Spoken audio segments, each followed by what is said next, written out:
ada kaku-kaku kumaha meng-manage-nya. Selamat datang teman-teman yang sudah bergabung di Duniawi Webinar hari ini. Welcome till Duniawi Webinar, katanya.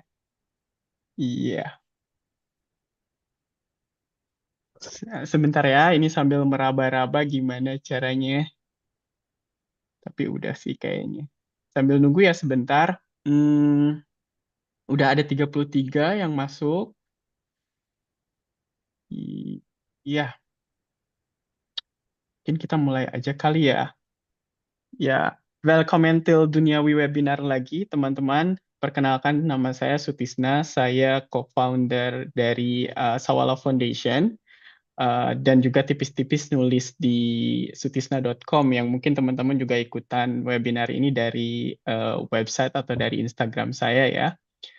Hari ini saya sama Kak M. Iksan Irfansyah akan ngobrol, tanya cerita gitu ya mengenai beasiswa Swedia, yaitu Swedish Institute Scholarship. Uh, dan Kang Isan merupakan penerima dari beasiswa ini, jadi kita bisa nanya-nanya nih ke Kang Isan. Kak Isan atau Kang Isan, nggak apa-apa ya. Uh, Iya. ya. Nah mungkin Kak Isan mau silahkan perkenalkan diri dulu mungkin ya. Oh ya, boleh. Iya, halo teman-teman semua, selamat malam. Oh ya, selamat malam. Ya, karena di Indonesia udah jam 7 malam sekarang ya. Perkenalkan semua, nama saya Iksan. Nama lengkapnya Muhammad Iksan. Cuma saya biasa dipanggil Iksan. eh Ya, ini sedikit tentang profil saya. Jadi saya betul tadi kata menurut Kang Sutisna bahwa saya penerima beasiswa SSGP atau Swedish Institute Scholarship for Global Professional. Ya, GP-nya Global Professional tahun 2022. Jadi udah 2 tahun lalu sebenarnya saya ya. Dan saya baru aja lulus juga, baru saja menyelesaikan kuliah saya di bulan Agustus ini ya. Baru baru minggu lalu sebenarnya saya sidang presentasi. Sebenarnya belum lulus 100% sih, saya masih ada utang revisi eh, tesis tesis reportnya lah. Cuma menyusul insya Allah dalam 2 minggu ke depan. Jadi saya penerima visa 2022, menyelesaikan kuliah sampai Agustus 2024 ini. Dan saya, oh maaf tadi masih di profil. Ya, dan saya kemarin melakukan master tesis saya di perusahaan di Swedia, namanya Sistra AB atau Railway Consultant ya di sana. Sebelumnya saya bekerja di MRT Jakarta dari 2017 sampai Agustus 2022, jadi sekitar 5 tahunan, 5 tahun kurang sedikit.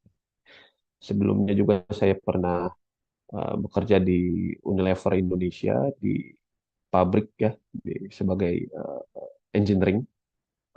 Sebelumnya, selain saya menempuh pendidikan master di KTH melalui beasiswa Swedish Institute tersebut, saya juga dulunya lulusan teknik mesin di ITB tahun 2000. Eh, maaf tuh, saya keliru. Eh, Masuknya saya 2009 sebenarnya, bukan 2019 ya. Agustus 2009 saya masuk, lulus 2014. Mas, oh ya. Oke. Iya, itu aja Kang sementara untuk perkenalan profil. Iya, terima kasih, Kang.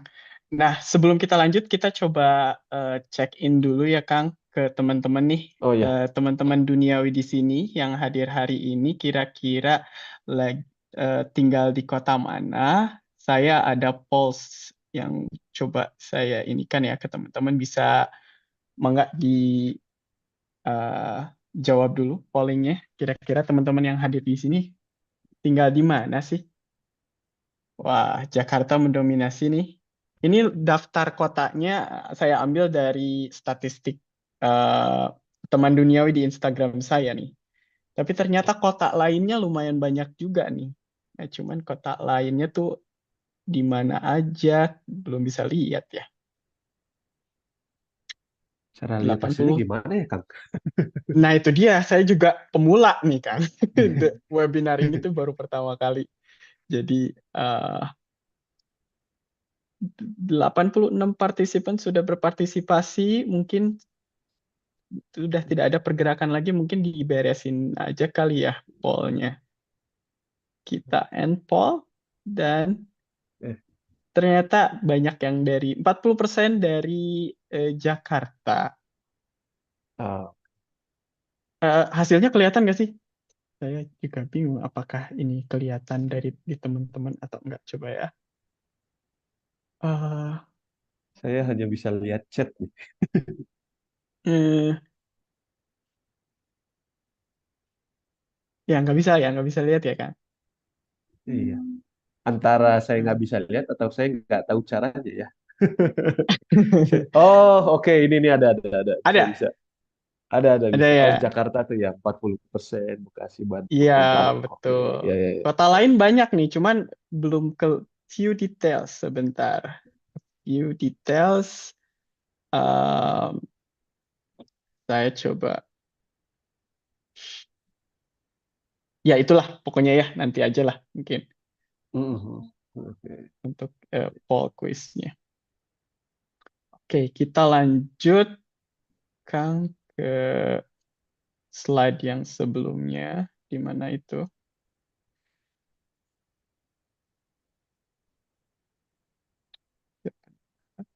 Kalau teman-teman ada pertanyaan dan segala macam boleh disampaikan di chatnya ya, di QA ada. Nanti kita bakalan ada eh,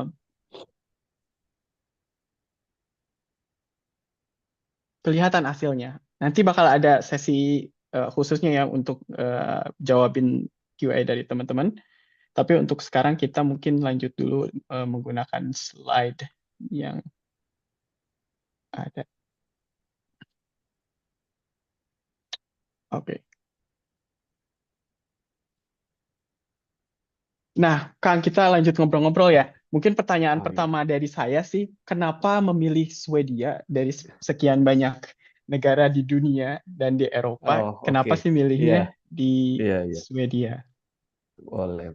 Ini termasuk pertanyaan yang sering ditanyakan nih ke saya nih. Iya. Jawaban saya sejujurnya saya tidak ada niatan memilih spesifik Swedia sebenarnya. Waktu di awal ya. Jadi saya itu memang sudah berniat studi dari tahun 2000 berapa ya? 2020 deh kayaknya. 2020 persis sebelum COVID ya. COVID itu kan 2020 ya. Sekitar bulan apa ya? Saya lupa, Maret atau April ya. Tapi sebenarnya saya udah ada niatan sekolah itu dari 2019, 2020 baru mulai apa namanya? Bergerak ya. Mulai bergerak supaya wah, gua nggak boleh wacana nih, ayo gerak. Baru nyari-nyari info tuh mulai 2020. Sebenarnya kalau diniatkan Swedia banget enggak sebenarnya. Saya sebenarnya meniatkannya ke jurusan Railway Engineering dan pilihannya waktu itu memang saya pengennya ke Eropa waktu itu saya dibanding ke Asia atau ke Amerika. Kenapa Eropa? Pertama kalau di Amerika nggak ada jurusannya Railway Engineering. Kalau di Asia nggak banyak sebenarnya yang buka. Di Eropa pun juga sebenarnya sedikit. Jadi saya itu waktu itu mengutamakan eh, negara atau kampus yang membuka program untuk railway engineering. Sebenarnya itu.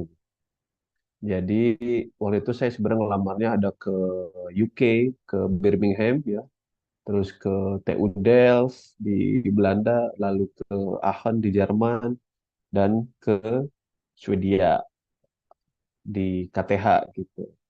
Nah, waktu itu saya kan research ya, selain mencari opsi jurusan, saya juga mencari opsi beasiswa yang tersedia apa aja.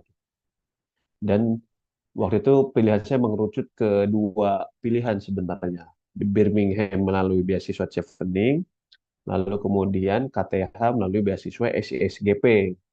Jadi mengerucut kedua itu. Yang di Jerman sama Belanda satu dan lain halnya saya prioritaskan setelahnya.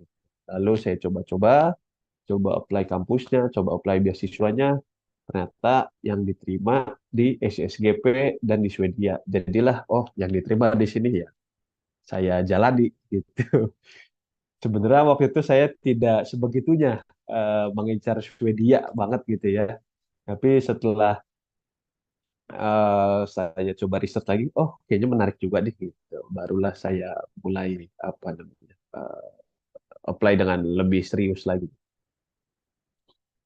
gitu. Jadi sebenarnya mencari peluang yang di mana ada peluang aja sih sebenarnya ya, Kang. Iya betul. Kebetulan, oh Swedia ada pilihan jurusannya yang saya mau, programnya gitu ya. Ada juga pilihan beasiswanya. Karena Ya, saya pribadi waktu itu tidak mengincar LPDP ya, untuk pilihan personal saya untuk satu dan dua lain hal. Jadi saya mengincarnya beasiswa yang di luar LPDP. Mengerucutnya ke dua pilihan tersebut, dijalani prosesnya, yang lolos SSGP gitu. Chevening-nya dua kali coba nggak lolos. Ya, oh, SSGP lolos aja, udah saya ambil gitu. iya, benar-benar. Ya, selamat datang kembali buat teman-teman yang baru join. Sekarang ada 87 nih yang ikutan di sini. Sebelum nanti Mm-mm. saya tanya-tanya kembali, Kang, kita mungkin refresh dulu sedikit soal Mm-mm. beasiswa ini yang saya udah sempat Ya, post oke. juga di Ya website. boleh. Eh, Ah, ah, ah. Sekarang namanya nih Swedish Institute Scholarship for Global Professional. Nanti Kang Isan boleh tambahin ya kalau ada informasi yang mau ditambahin. Iya, boleh. Ini tuh beasiswanya S2 full time untuk program 1 tahun atau 2 tahun. Nah, yang menarik sebenarnya buat saya pribadi tuh ada program 1 tahun. Ternyata bisa ya S2 itu satu Hmm. tahun. Kemudian poin kedua, Swedish Institute ini menekankan pada kontribusi kontribusi ke United Nations 2030 Agenda for Sustainable Development. Dan salah satu syarat yang ditekankan di beasiswa ini adalah punya pengalaman kerja dan pengalaman kepemimpinan. Kemudian dapat apa aja sih? Yang pertama pasti dibayarin uang kuliahnya. Ini saya ambil contoh. Kalau bayar sendiri sebesar apa sih kuliah di Swedia?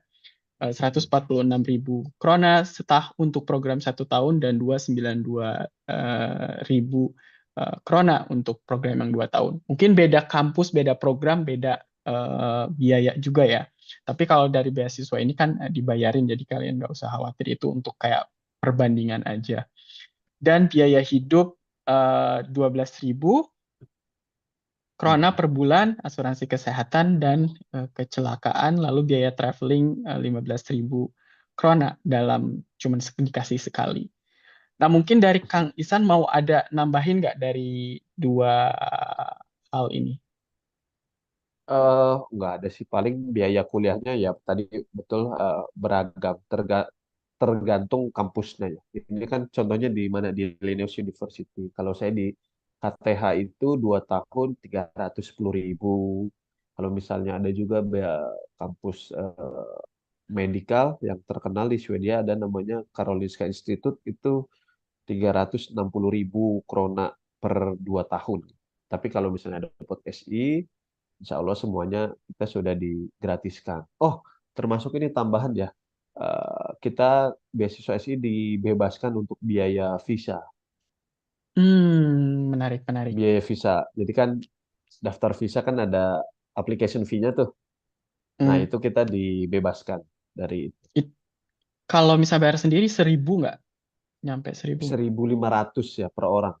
1.500 Hmm, krona kalau bayar sendiri itu jadi sekitar ya 2.250.000 ya, kalau kalau pakai apa, rate 1.500 lah gitu simpelnya, sekitar 2 jutaan kalau bayar sendiri. Tapi karena kita SI itu kita dibebaskan di ya. iya, iya, menarik, menarik. Tambahannya itu lumayan lah ya, nambah-nambah. Mhm. Iya, ini pertanyaan buat Kang Isan lagi. Suka dukanya kuliah di Swedia apa sih? Selain bisa lihat Suka duka ini kuliah di binatang Swedia. yang Wah. kayak gini. Oh iya, ini bisa naik buktian kalau ke Swedia Utara sebenarnya. Saya kemarin nggak sempat ke sana. Satu Nggak dan sama. dua lainnya. Suka dukanya, oke saya mulai dari apanya? Dari dukanya dulu kali ya.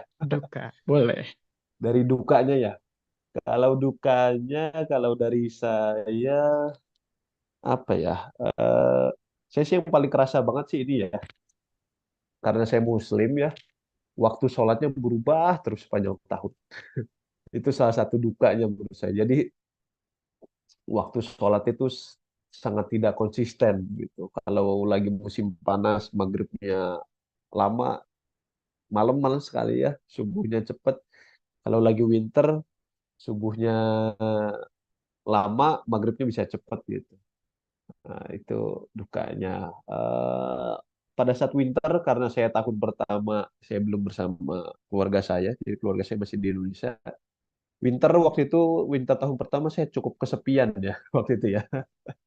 Jadi memang di Swedia itu dukanya itu kalau pada saat winter, kalau kita nggak banyak teman atau kondisinya misalnya lagi sedang ditinggal teman atau tidak punya banyak teman di kota, ya itu cukup kesepian ya.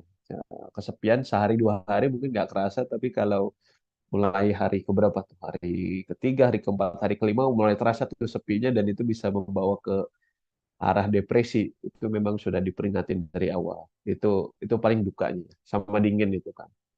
Sukanya saya sebenarnya nggak terlalu masalah sama dingin deh ya. Maksudnya bisa menyesuaikan lah dengan baju. Sukanya banget itu adalah, yang jelas saya suka sekali dengan kota tempat saya tinggal di Stockholm, karena walaupun ibu kota tapi tidak terlalu ramai menurut saya. Jadi ramainya hanya di pusat kota ya. Ke pinggiran dikit udah nggak terlalu ramai. Udaranya bersih, yang jelas bersih sekali.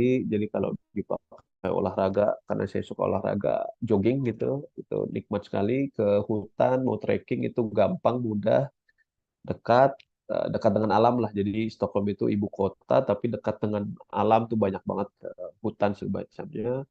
Terus public transportnya bagus, tata kotanya bagus.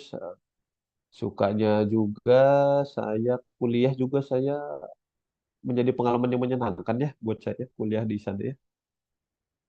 Tidak hanya kuliah tapi juga interaksi dengan orang-orang Swedia dan orang-orang Eropa di sana, menjadi sesuatu yang pengalaman menyenangkan sih kalau buat saya. Sukanya di situ sih, Kang. Alhamdulillah.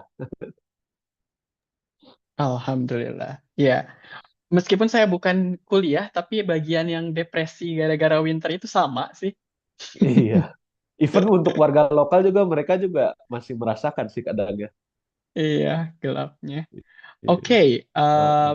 s- mari kita lihat slide selanjutnya. Oke, it's time for QA, Kang. Jadi saya coba stop sharing slide dulu Oh iya boleh. dan saya akan cekin QA yang udah masuk. Ini ada dari Sri Anggun. Halo Kak, saya Anggun. Salam kenal dari Tangerang. Obrolan chat non aktif soalnya. Halo Kak Sri Anggun. Itu bukan pertanyaan ya, Eh, tapi gak apa-apa kita menyapa-nyapa. Kemudian ini ada Anonymous, ada change beasiswa untuk S3 Civil Engineering di oh, Swedia. Saya jarang dengar info, bisa ke web mana? Terima kasih. Eh, Mangga kalau mau dijawab Kang Isan. oh iya.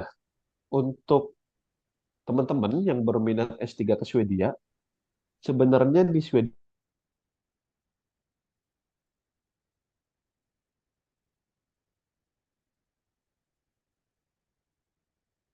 Eh, Kang Kang Isannya nge-freeze nggak sih?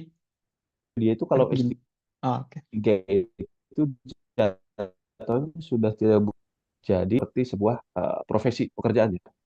Tes, tes, Ada Kang, tes. Kedengeran nggak, Kang? Kedengeran nggak saya? ada, Nyambung ada, ya? ada, Oh, ada. Oh ada. ya. Soalnya di saya gambarnya Kang Tisna sempat diem tadi. Saya takutnya koneksi saya. Ya, jadi kalau S3 di Swedia itu nggak butuh beasiswa karena diperlakukannya sama seperti sebuah lowongan pekerjaan.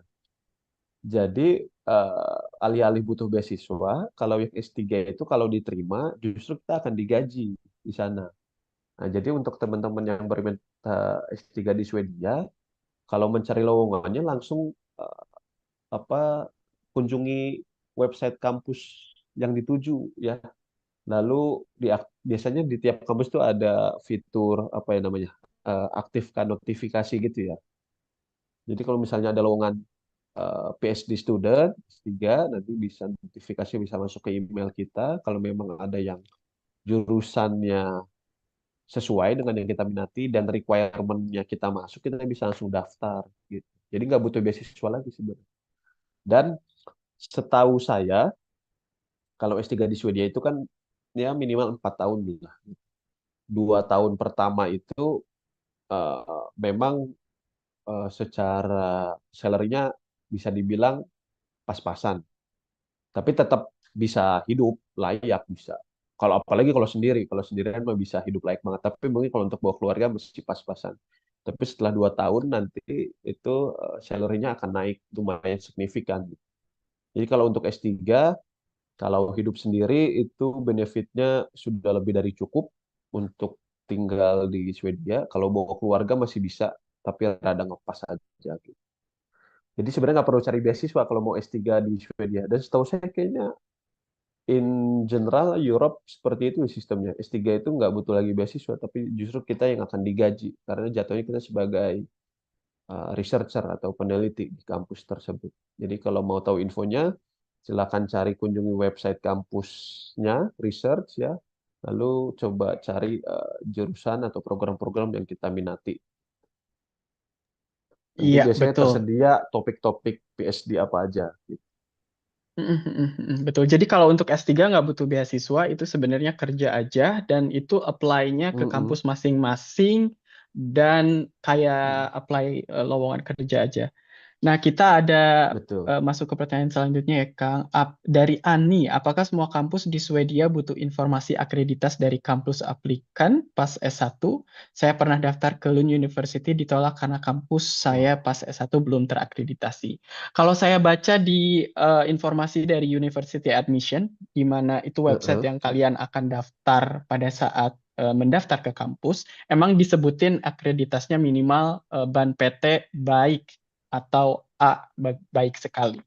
Kayaknya memang jadi requirement deh untuk si program atau kampusnya terakreditasi. Mau nambahin nggak, Kang? eh saya sebetulnya juga kurang bisa menjawab pertanyaan ya, karena biasanya beda kampus, beda jurusan, beda tuh requirement-nya, beda-beda. Hmm, A- Ada yang oke. bisa, ada yang enggak gitu. Jadi ya perlu memang di apa namanya, di riset ya, atau di research, digali lebih dalam masing-masing ya, requirement Mm-mm. yang dibutuhkan seperti apa gitu. Iya, iya. Tapi menurutku kayaknya akan misalnya kayak 90% deh butuh kampus S1 yang terakreditasi Iya, oke. gitu mungkin Ya. ya. Anonymous attendee, Kak, kuliah di Swedia ada yang pakai bahasa bahasa Inggris kan? Jadi kalau Ah, S1 kemungkinan besar itu bahasa Swedia. Kalau ya, S2 itu betul, bahasa Inggris, banyak program yang betul, bahasa Inggris betul, gitu. Karena mereka banyak ambil student dari internasional, jadi pasti banyak program yang pakai bahasa Inggris. Dari Sri betul. Anggun, Kak, Ya. kok boleh share recordingnya nggak nanti? Oke, nanti bisa kita kondisikan. Perkuliah ya sama. Eh, ini dari Alisa Rustam. Kak, salam kenal, saya Alisa. Izin bertanya, untuk program MBA, apakah ada kampus terbaik yang direkomendasikan? Ini dia ada 3 pertanyaan, mungkin itu dulu kali, Kang. Iya. Ada masukan.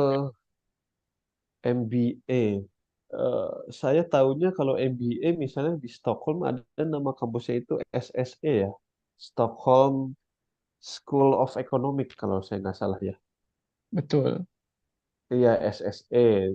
Lalu ada juga bisnis itu di Lund juga ada sih setahu saya. Mhm. Tapi kalau ditanya yang terbaik atau enggak, saya sejujurnya belum riset sejauh itu ya. Karena saya kemarin kuliahnya kan engineering ya, gitu. Tapi kalau sepengalaman saya dari teman-teman Indonesia tuh yang pernah MBA, setahu saya di situ dua itu ya, di SSE sama di Lund University. Iya.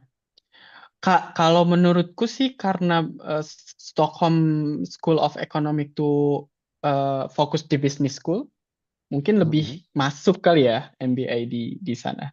Iya, Kalau Lun kan iya, masih sangat general kampusnya. iya. Loan itu semacam apa ya, UI lah ya. Dia tekniknya Hmm, ada, eh, sosialnya juga banyak, bisnisnya ada juga. ya, ya.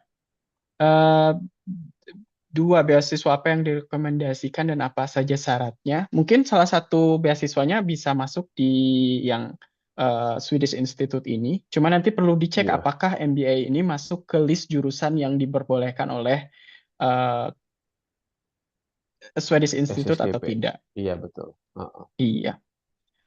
Eh, apa culture shock yang paling dirasakan antara Swedia dan Indonesia, Kak? Kayaknya tadi udah kejawab ya tadi ya kayaknya ya. Iya. Heeh. Berapa batasan usia mengajukan beasiswa? Kalau yang aku tahu sih nggak ada ya batasan usia Iya. ya, Kang ya? Oh iya, iya betul. SISGP itu salah satu beasiswa yang tidak mensyaratkan umur maksimal. Jadi Iya. misalnya, seingat saya kayaknya punya deh teman-teman, tapi dari negara lain ya, dari negara saya lupa ya, Bangladesh atau Pakistan ya. Umurnya udah 42 apa? Waktu Wow. sesama teman award di saya. Jadi, oh umurnya udah kepala empat. Oh ya dia lanjut Hmm, kuliah lagi. Oh ya udah. Karena memang tidak ada batasan beasiswa apa umur ya di iya. SSGP ya. Lalu di kampus universitas juga untuk mengambil master itu tidak ada batasan usia juga. Jadi sering Mhm, juga saya temui misalnya di kelas yang general gitu, yang umum, tiba-tiba misalnya saya lagi ngambil mata kuliah eh, elektif lah gitu, yang ada umum ya. Saya kaget, oh bapak ini waktu itu ya, saya di kelas public transport kalau saya nggak salah. Bapaknya udah umur berapa ya? 47, 48 gitu. Dia sebelumnya dari backgroundnya IT gitu, game game developer atau program developer saya lupa. Terus dia ngambil mata kuliah itu saya bingung kan, kenapa ya? Kenapa ngambil? Oh saya bosan sama dunia saya mau belajar hal baru katanya. Oh oke, mhm. sesimpel itu ya. Jadi oh ya udah dia lanjut kuliah aja lagi gitu. Iya. Ini ada yang eh, apa nanya juga soal umur. Sebenarnya pertanyaan umur tuh sering ditanyakan sih sama teman duniawi. Ini Susi Anggra ini Iya. Harahap juga nanyain soal umur.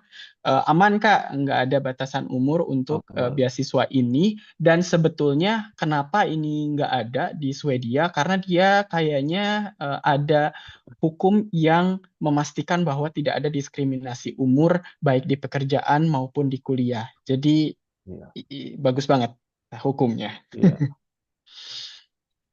Nah, ini spesifik banget nih ke jurusannya Kang Isan.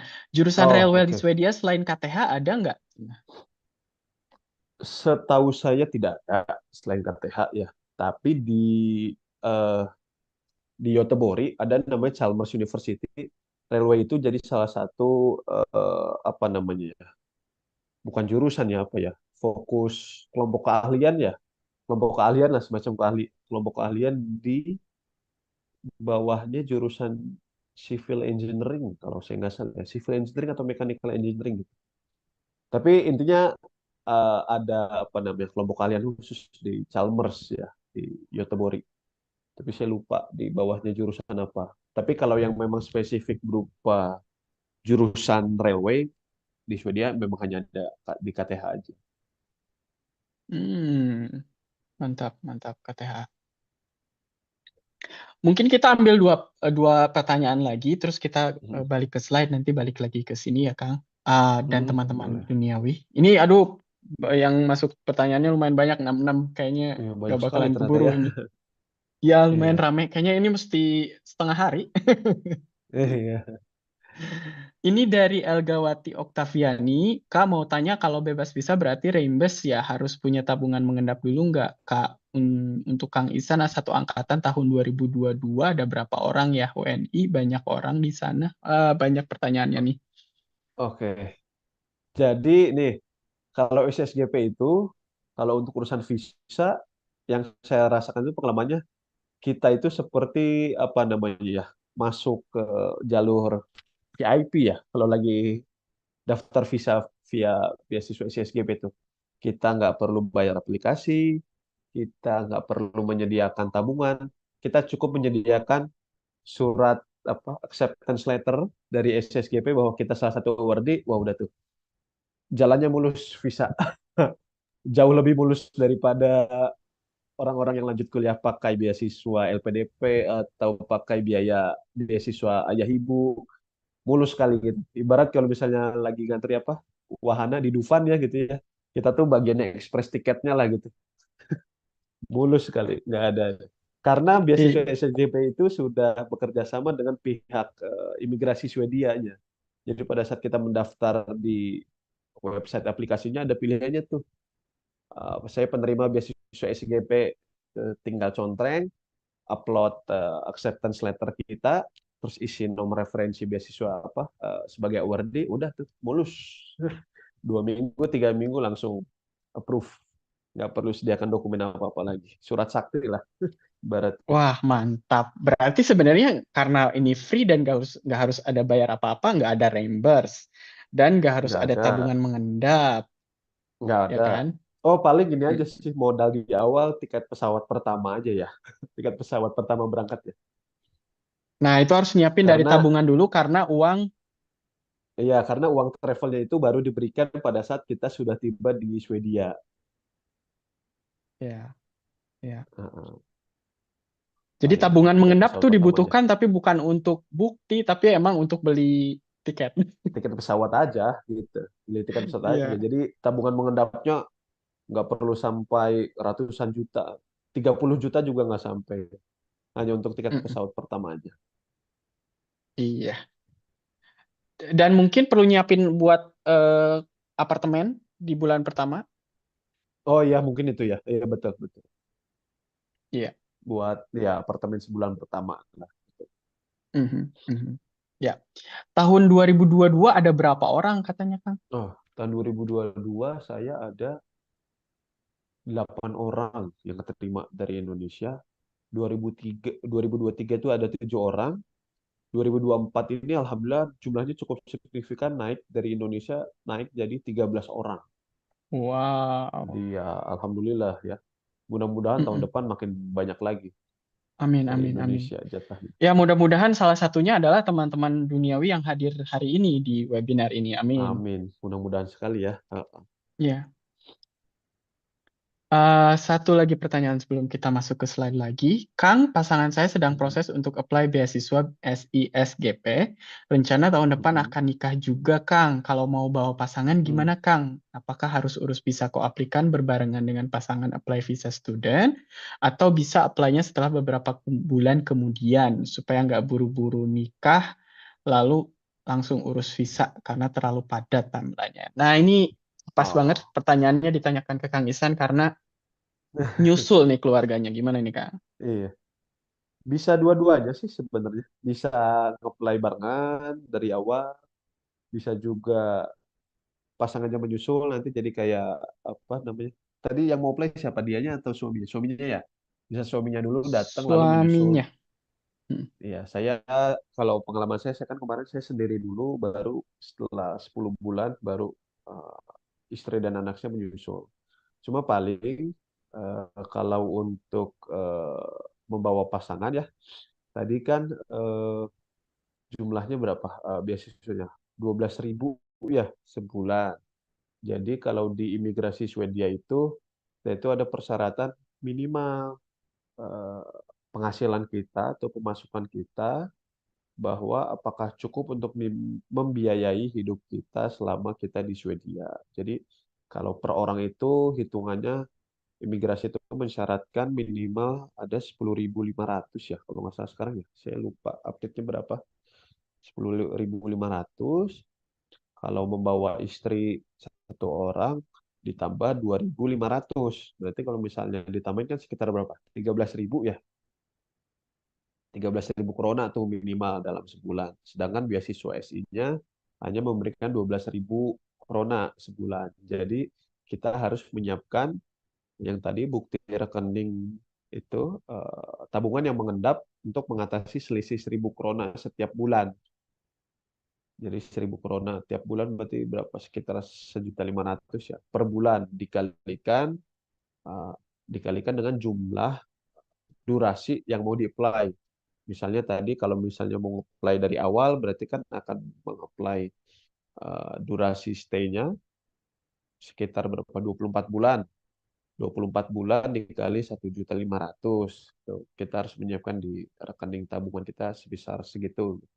Tapi kalau misalnya nanti mau berangkat menyusul, misalnya menyusul setelah 6 bulan, tinggal dikurangi aja 24 dikurangi 6 bulan, sisa 18 bulan, dikalikan tadi selisihnya 1.500.000. Kira-kira gitu sih. Nah, berarti kalau dalam kasus mau bawa pasangan, ini eh, Mhm.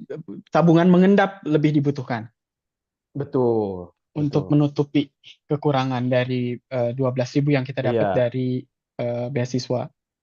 iya betul. Untuk menutupi Iya, iya. selisihnya. Ada juga yang nanya ke aku, Kang, kalau bawa Mhm. pasangan, pasangan tuh bisa kerja nggak sih? Pasangan bisa kerja nggak sih? Bisa. Bisa, Tapi tapi kan namanya cari kerja kan butuh waktu ya. betul. Nah, kalau bisa kerja sih bisa. Tapi ya itu butuh waktu dulu di Swedia. Nah kan sebelum sampai di Swedia kan tetap butuh visa dulu tadi kan. Izin tinggal itu kan. Ya izin tinggal itu ya tetap butuh tabungan dulu. Tapi kalau misalnya kerja part time misalnya, nah itu mungkin terada sulit ya, agak susah. Karena kerja part time di Swedia juga butuh keahlian bahasa Swedia dulu juga. Gitu. Kalau mau sih enaknya sekalian cari pekerjaan yang proper ya.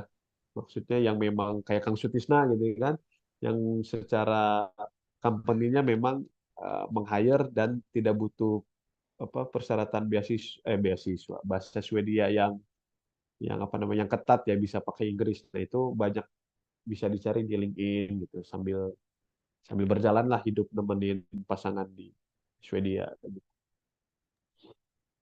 Iya, oke. Kita kembali lagi ke slide dulu ya, teman-teman. Eh, Nah, ini soal pengalaman kerja yang disyaratkan oleh beasiswa ini.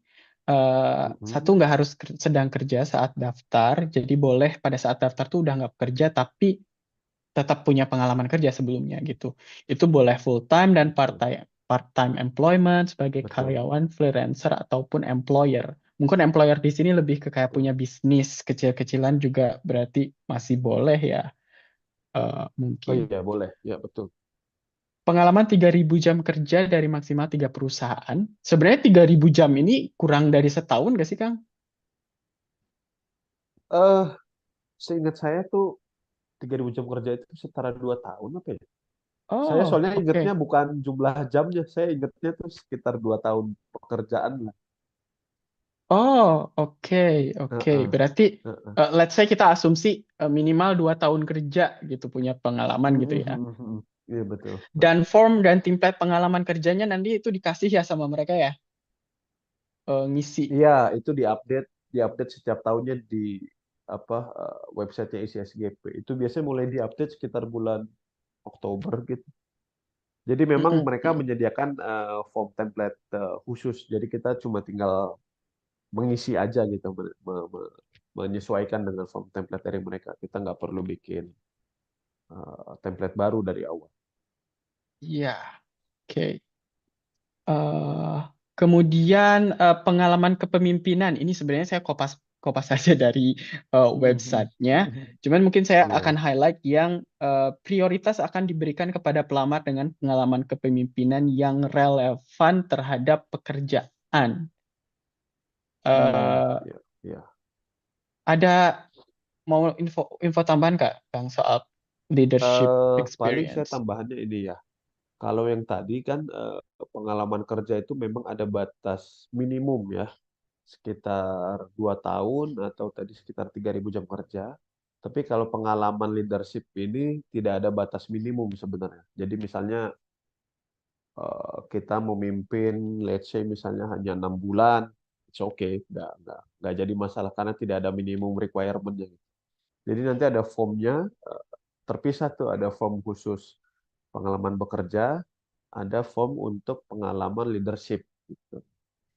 Dan memang betul mereka ya mengutamakan kira-kira yang pengalaman memimpinnya itu berkaitan dengan apa? Berkaitan dengan pengalaman kerja dan berkaitan dengan program studi yang ingin kita tuju.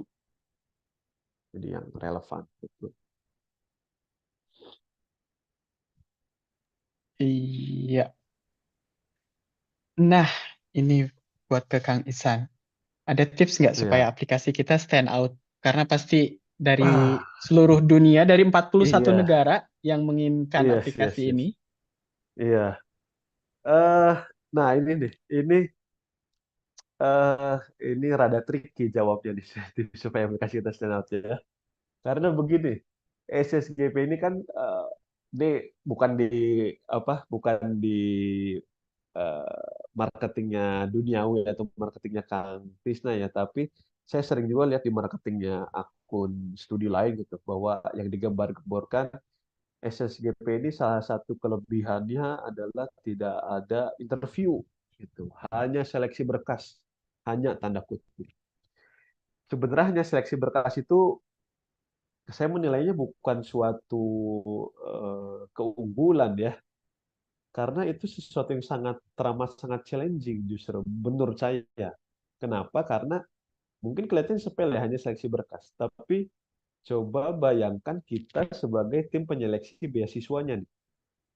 Bagaimana kita tahu bahwa si awardee ini atau calon awardee ini benar-benar orang yang passionate, orang-orang yang serius dengan goalnya, orang yang goalnya berkaitan sesuai dengan SDG goal gitu ya. Tapi hanya dengan berkas dan kata-kata coba. Itu kan sangat challenging. Gimana caranya kita menyampaikan maksud kita hanya dengan teks ya. Apalagi nggak kenal kita ya. Kalau interview itu kan menurut saya ada kelebihannya karena sempat ada interaksi seperti ini kita ngobrol kan. Jadi kita bisa ketahuan intonasi katanya, kelihatan mimik mukanya, kita antusias atau enggak gitu. Kalau hanya seksi berkas kan, wow, benar-benar ini banget ya. Nggak ada foto lagi, nggak ada foto, nggak ada apa, benar-benar hanya berkas. Nah itu supaya aplikasi kita stand out itu, eh apa ya, kalau dari saya ya, in general menurut saya kita itu harus pede dalam menyampaikan satu prestasi kita selama ini, selama bekerja atau mungkin sebelum bekerja misalnya pada saat kuliah S1.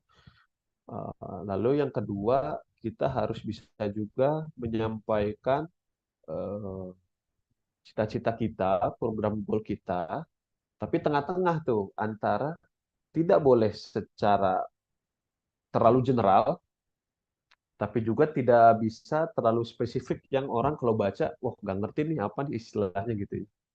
Contoh kalau misalnya yang general tuh, misalnya ini pengalaman saya karena oh ya disclaimer dulu ya, saya dapat SSGP itu setelah percobaan yang kedua sebenarnya. Saya 2021 itu ngeplay terus saya gagal. Terus untuk yang periode 2022 saya ngeplay lagi terus lalu alhamdulillah berhasil gitu. Nah, salah satu perbaikan yang saya lakukan adalah saya lebih mendetailkan apa yang menjadi eh, kegelisahan saya atau trigger saya mengapa saya ingin berkuliah dan cita-cita saya selanjutnya gitu.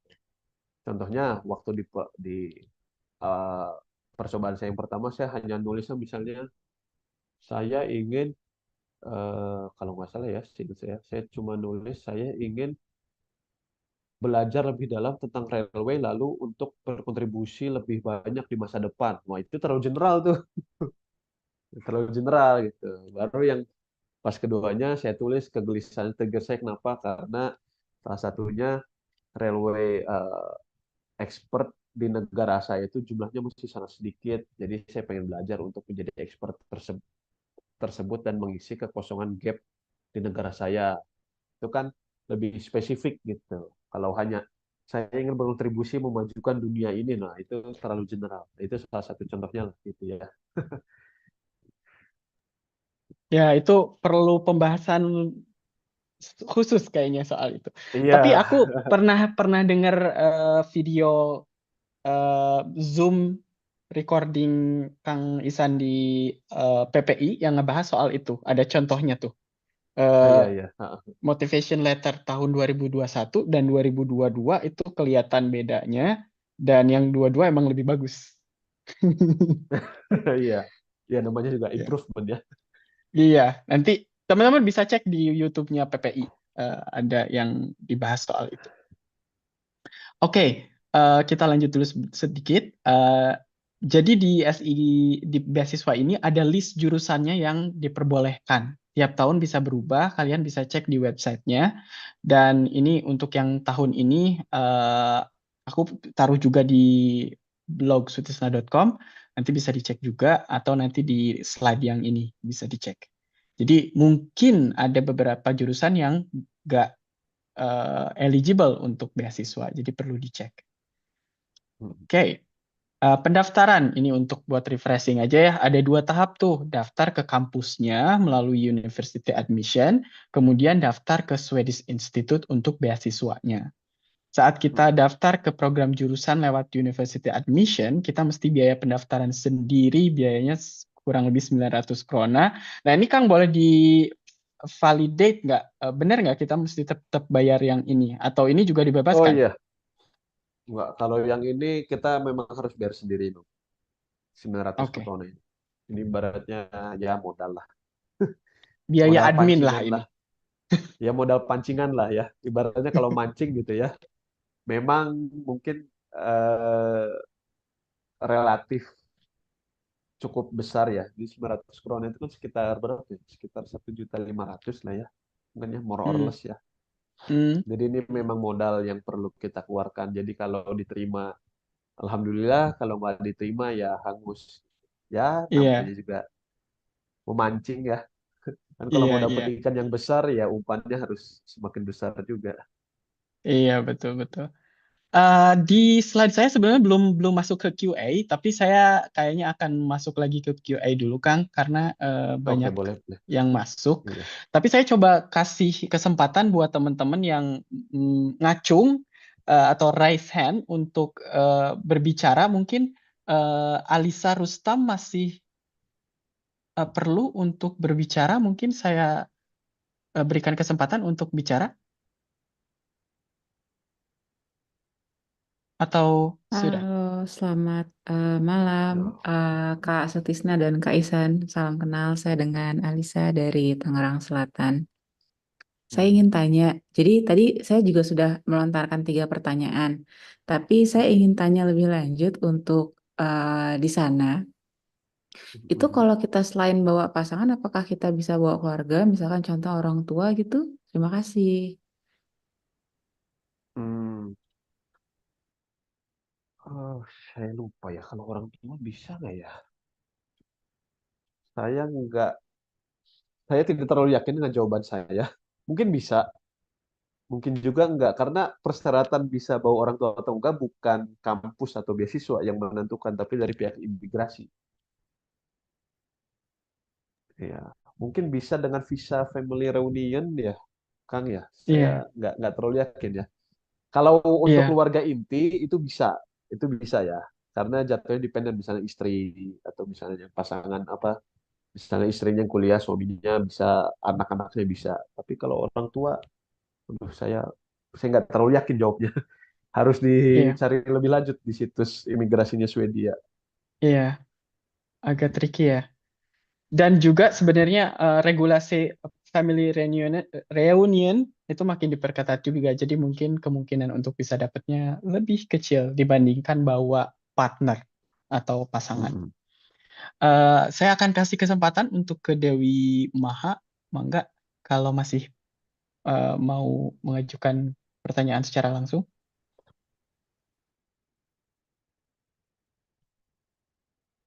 atau udah nggak perlu, eh, Kak Dewi Maha.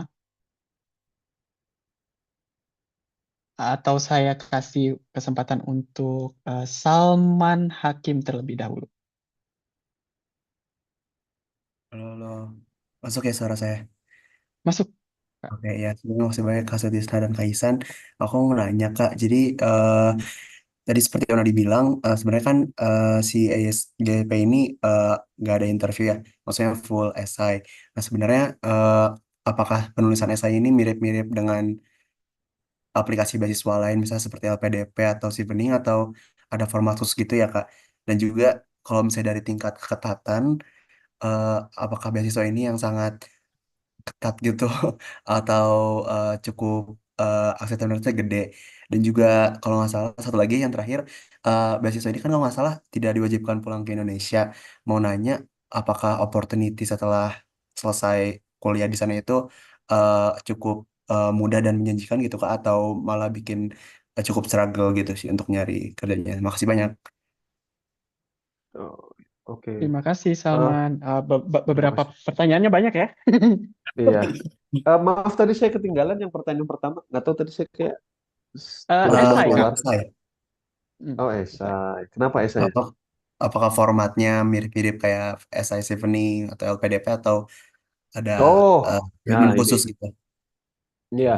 Ini kayak sebenarnya saya lupa ada di slide berapa ya kan sih. Jadi pertama besok SLGP ini kan dia akan menyeleksi 4 jenis berkas ya.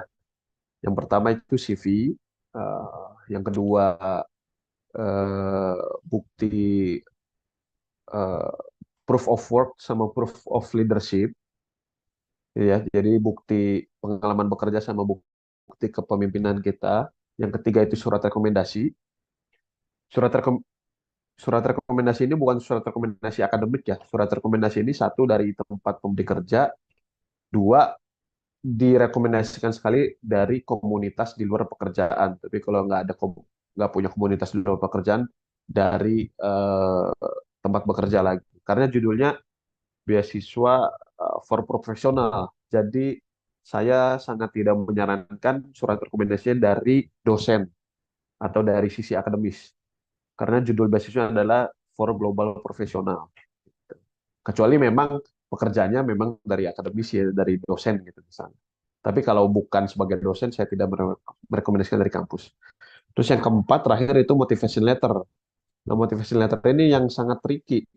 Karena ini esainya jauh berbeda dengan LPDP, jauh berbeda dengan chevening. Seingat saya kalau chevening itu ada ada 3 jenis, 4 jenis ya saya lupa. Karena saya juga dulu kan ngeplay ya. Terus satu satu jenisnya berapa ya? 2.500 kata ya atau 2.250 ya lupa saya. Kalau motivation letter SSGP itu hanya 1.000 karakter. Karakter loh ya. Karakter itu artinya spasi dihitung, huruf dihitung. Jadi estimasi kasar hanya sekitar 6-7 kalimat. Coba dalam 6-7 kalimat kita harus bisa menyampaikan background kita apa, trigger yang pengen trigger yang membuat kita pengen lanjut studi apa, kita pengen studi apa, lalu kira-kira apa yang kita lakukan, apa cita-cita kita setelah selesai studi apa gitu. Itu harus kita rangkum dalam 1.000 karakter doang atau hanya dalam 6-7 kalimat doang. Itu saya bikin waktu 2022 tuh revisi berapa kali sih? 20 kali mungkin saya revisi tuh. Bikin berulang-ulang tuh. Nah, itu cukup berbeda tuh ya. Esainya cukup unik lah dibanding beasiswa lain. Iya, ini unik banget. Aku baru tahu juga soal ini. 1.000 karakter tuh kayak bikin apa gitu? Kayak bikin caption Instagram. Iya, hanya 6-7 kalimat, hanya satu paragraf gitu. Itu Aku kira tricky itu. bakalan ini diminta sangat komprehensif sekali motivation, ya berkas-berkasnya Enggak. gitu kan, karena ini hanya mengandalkan berkas. Ternyata justru mintanya juga dikit juga. Iya, ini ya Dan Swedish way lah, kan Sutisna biasa. Mereka kan nggak suka yang bertele-tele ya, langsung straight to the point. ya Jadi mereka nggak mau benar-benar tuh ini, buang-buang waktu baca-baca panjang-panjang, nggak mau tuh. iya Gitu. benar. Dan tadi soal point reference letter Red ya itu tadi ya, menarik. ada red application tadi ya. Ada pertanyaan gue. Oh, sorry tadi apa reference letter dari kan Iya, gimana? iya reference letter tadi juga menarik, bahwa itu sebaiknya dari tempat kerja, bukan dari dosen. Iya, dia Ya. justru mewajibkan satu dari tempat kerja, wajib dulu, mandatory Hmm, satu dari tempat kerja. oke. Oke, oke. Nah, tolong disiapin teman-teman duniawi yang mau apply. Tadi dari Salman Iya. ada soal prospek kerja, Kang. Ini cocok banget Oh, nih oke. pertanyaannya buat Kang Isan. Oke. Ya, prospek kerja ini sebenarnya balik lagi sesuai dengan kebutuhan market dan keadaan personal masing-masing. Ini kalau saya aja nih, saya sekarang posisinya sedang di Indonesia nih. Saya sedang kembali lagi ke Indonesia. Baru 3 hari yang lalu saya sampai kembali di Indonesia. Tapi itu sangat betul sekali bahwa beasiswa ini tidak mensyaratkan harus pulang ke Indonesia. Kita bebas berkelana, terserah lah, mau lanjut di Swedia bisa, mau lanjut di negara Eropa lain bisa, mau lanjut misalnya di mana, Timur Tengah, Australia, ya suka-suka kita lah. Pokoknya benar-benar tidak ada apa ya. Saya kemarin soalnya habis ikut itu juga kan, habis ikut wisuda graduation-nya dari beasiswa ya. Jadi pada saat speech itu benar-benar kita tidak ada apa ya, tidak ada kontrak, tidak ada berkas yang harus kita tanda tangani, tidak ada harus melapor kita berkarir kemana, benar-benar nggak ada loss. Jadi suka-sukanya kita. Nah, tentang kesempatan kerja di Swedia itu balik lagi tergantung kebutuhan market. Ada teman-teman saya yang sesama penerima beasiswa SI, ada yang lanjut bekerja di Swedia, ada yang pulang ke negaranya lagi seperti saya, ada yang lanjut di negara Eropa lain. Itu balik lagi sesuai pinter-pinternya kita mencari dan memanfaatkan opportunity selama kita berkuliah di Swedia ya. Dan untuk pasar Eropa, setahu saya sih LinkedIn itu sangat teramat penting ya, kan Sutisna ya.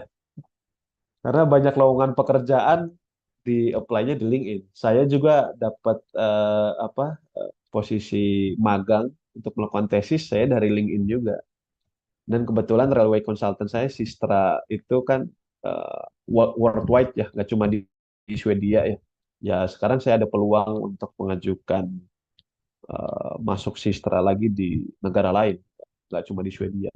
Cuma memang kemarin saya saat mau mengapply di Swedia, saya terkendala bahasa sebenarnya.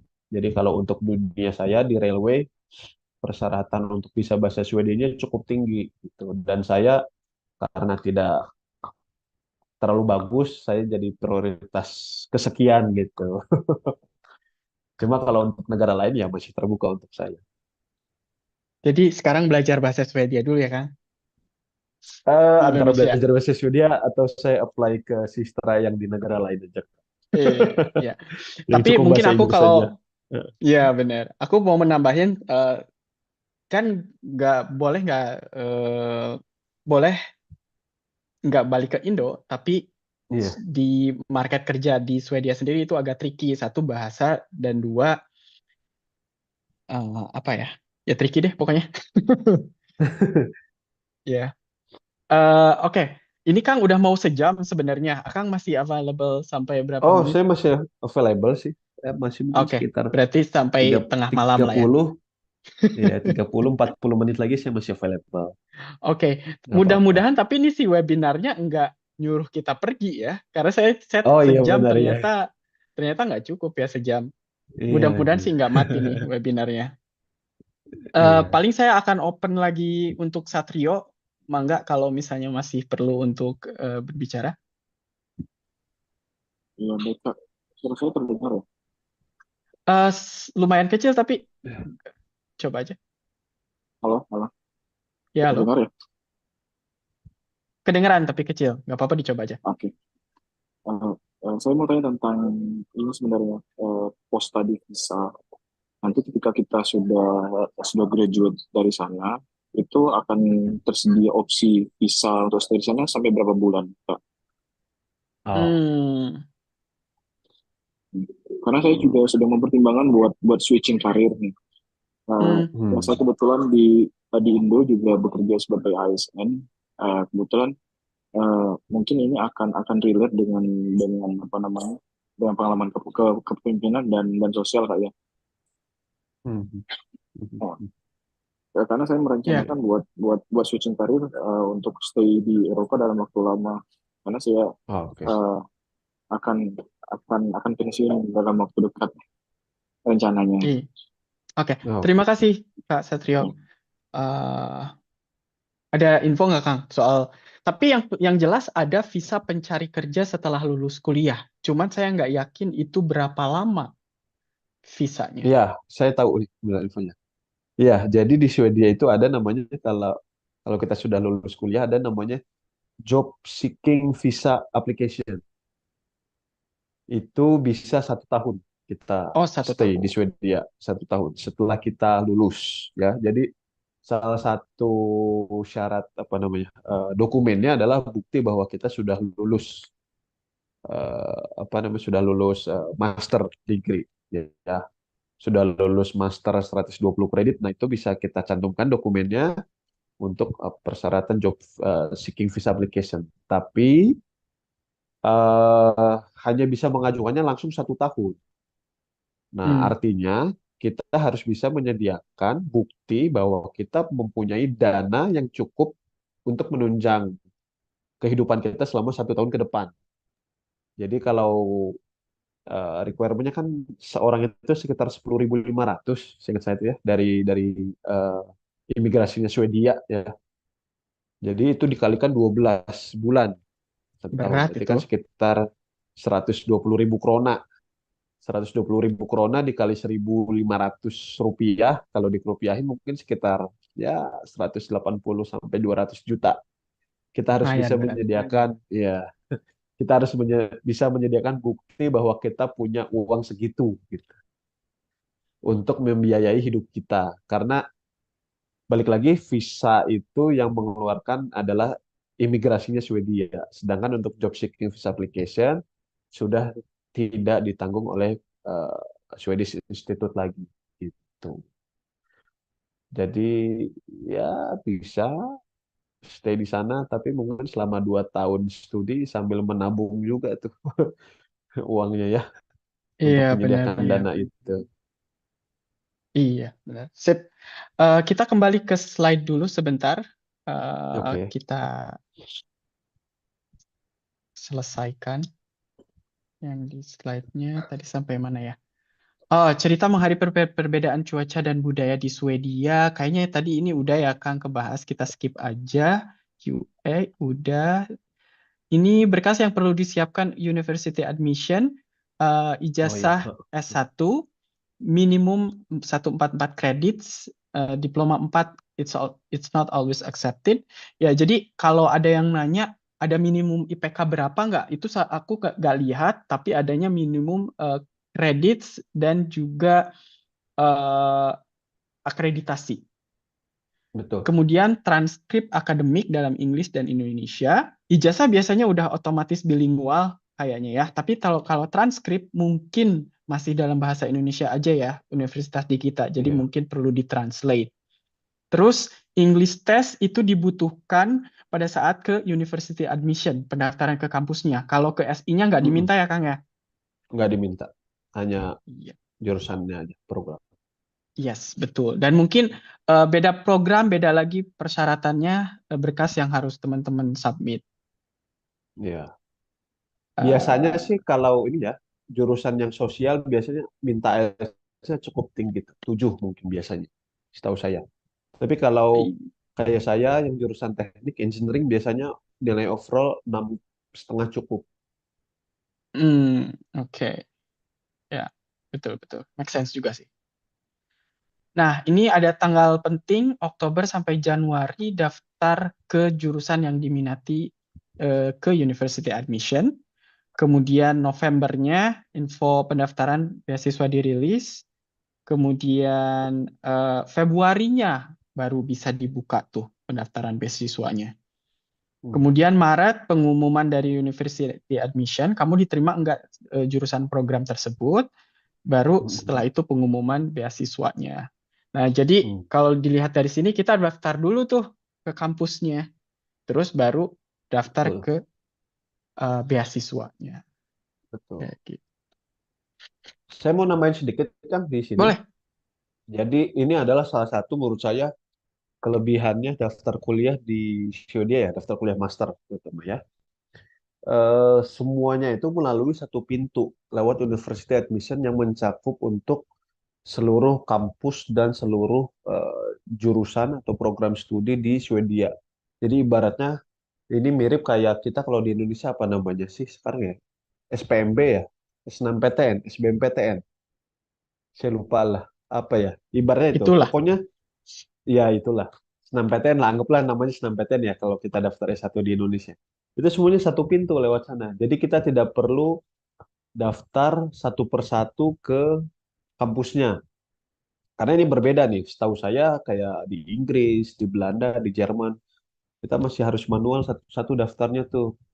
Ke kampus ini kita daftar, ke kampus ini kita daftar. Nah, kalau lewat di Swedia, lewat situs University Admission itu, kita bisa langsung daftar ke berbagai macam kampus lewat satu pintu tersebut. Dan kita punya 4 pilihan.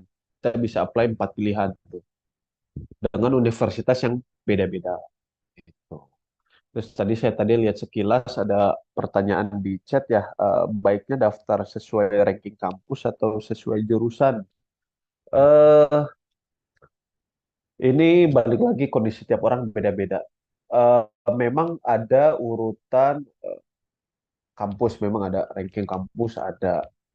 Tapi kalau misalnya kita sudah punya program studi yang spesifik, gitu yang kita pengenkan, gitu ya, itu coba riset dulu lebih baik di kampus yang mana gitu. Kalau saya sih, ini menurut opini personal saya lebih prefer, lebih mengutamakan jurusan yang kita tuju yang lebih cocok di kita di mana untuk menentukan skala prioritas di university admission-nya untuk pilihan 1, 2, 3, dan 4 gitu.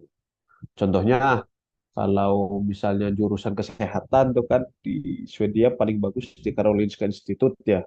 Nah, itu mungkin kita pilihannya kalau saya institut yang lebih teratas dibanding kampus yang lain. Atau misalnya atau misalnya program jurusan lain yang lebih ke sosial.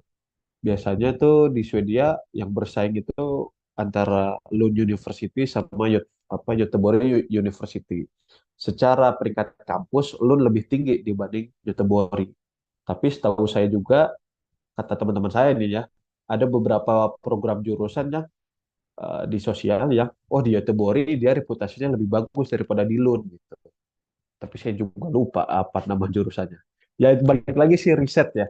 Kalau menurut saya tuh tips paling penting ya buat semua yang ingin berkuliah, lanjut studi ya, ke Swedia. Sebenarnya nggak cuma ke Swedia, ke negara manapun itu ya. Kita tuh harus investasi waktu menurut saya. Investasi waktu untuk melakukan riset dan baca, baca, baca. Karena nanti kalau setibanya di Swedia itu ya, kuliah tuh isinya baca, baca, baca. Tugas itu isinya baca, baca, baca.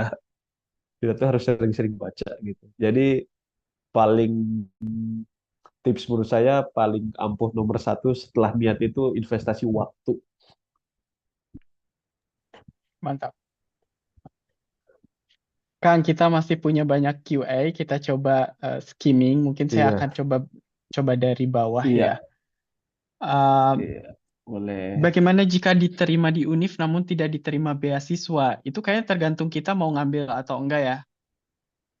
Kalau Iya, ngambil tanpa betul. beasiswa ya berarti harus bayar sendiri. Sendiri gitu.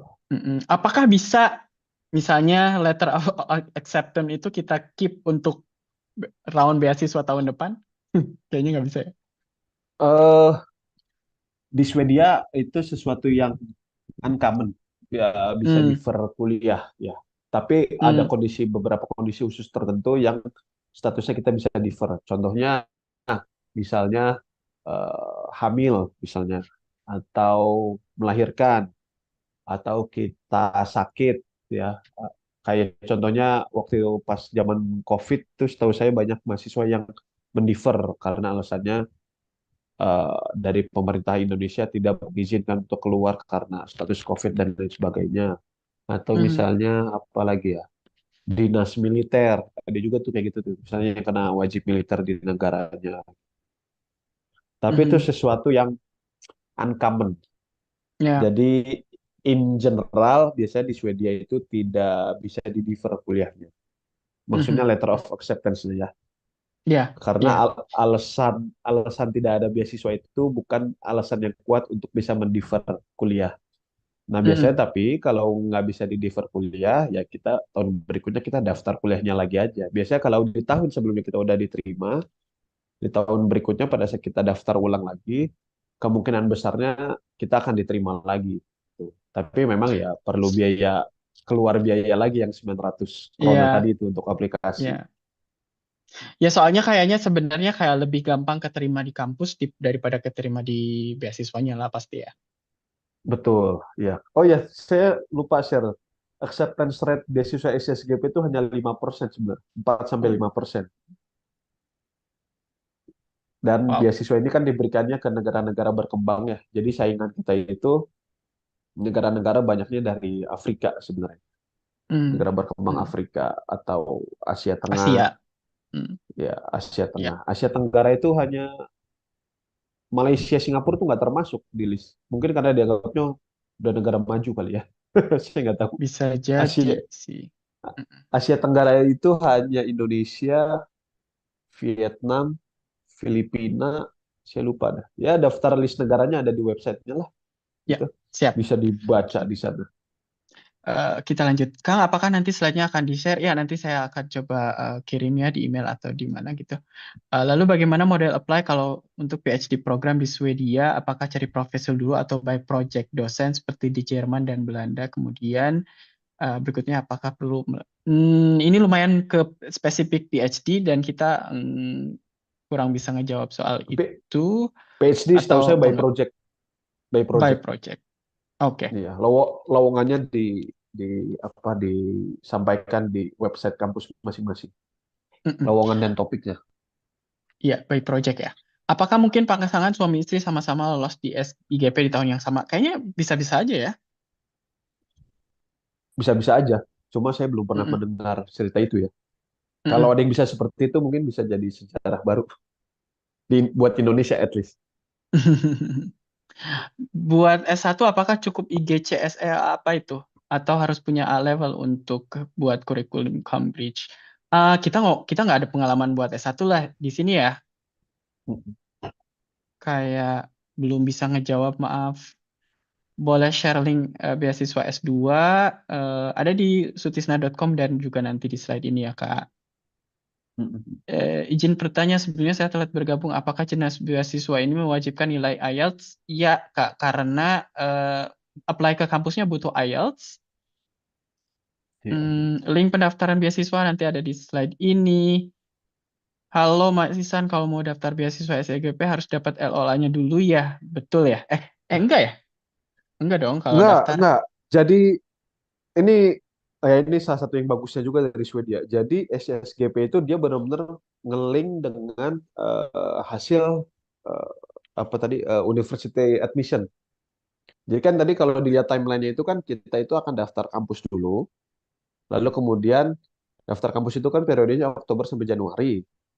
Setelah itu kita akan daftar beasiswa SSGP-nya bulan Februari. Nah, nanti bulan Maret itu akan pertama keluar pengumuman eh, hasil university admission atau hasil kita diterima di kampus yang mana tuh, bulan Maret. Baru nanti bulan April keluar hasil pengumuman beasiswanya. Nah, yang bagusnya adalah dari mereka itu sangat apa namanya sangat relate ya sebagai satu proses yang berkesinambungan. Jadi hasil university admission itu akan menjadi filter tambahan untuk hasil beasiswa SSGP. Jadi Ya. misalnya yang daftar beasiswa SSGP misalnya let's say misalnya 10.000 orang misalnya. Nah, dari 10.000 orang itu ternyata yang diterima di kampus atau hasil university admission-nya hanya 4.000 misalnya.